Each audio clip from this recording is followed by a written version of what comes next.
Okay, we got a question here from a nonprofit. What happens to my donor's data after a donation is given? That's a great question.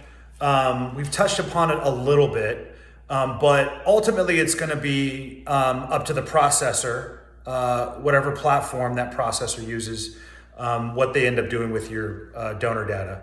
So if you're using something like, for instance, a platform that uses a donor fund, like the PayPal Giving Fund, all of those donations, all of that donor information, email, address, phone number, etc., that is owned by the PayPal Giving Fund. Whether they give you access to that is up to them. So no matter what platform you're using, find out what processor that platform is using, look at the fine print, and then find out the extent to which they're going to use that data, whether it's to solicit the donor for on behalf of other nonprofits, or if it's just simple ad sales.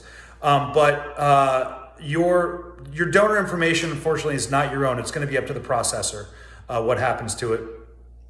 Again, as we've touched upon in other videos, if you have a merchant account, you're going to have a lot more control over your donor data because the data is yours.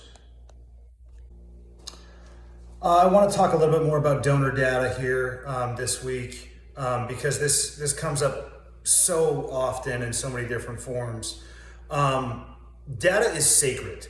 So your donor does not want to be solicited by other nonprofits. So it's really important that you look at your platform's fine print, find out who's doing the processing, and then find out what that processor is going to do with that data.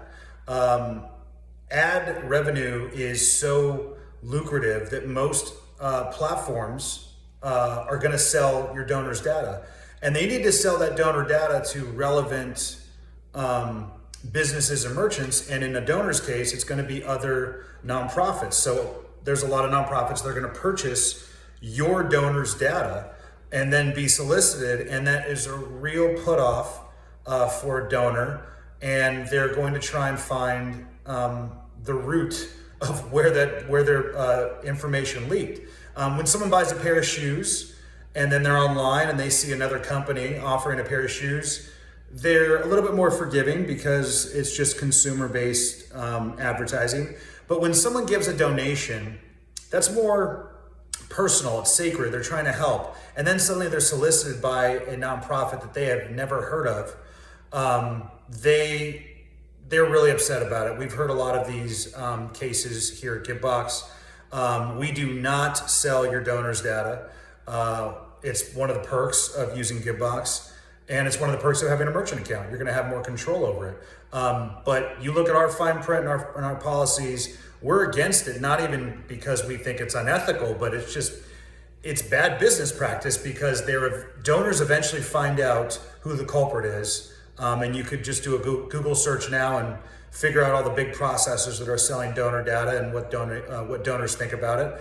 And they band together in their community and they decide never to give to a nonprofit that is using a platform that is selling their donor data. So whether you're using GiveBox or not, read the fine print, find out what the platform and processor is doing with your donor data, because it's very important and it should be the most important thing you take from a donor above a donation.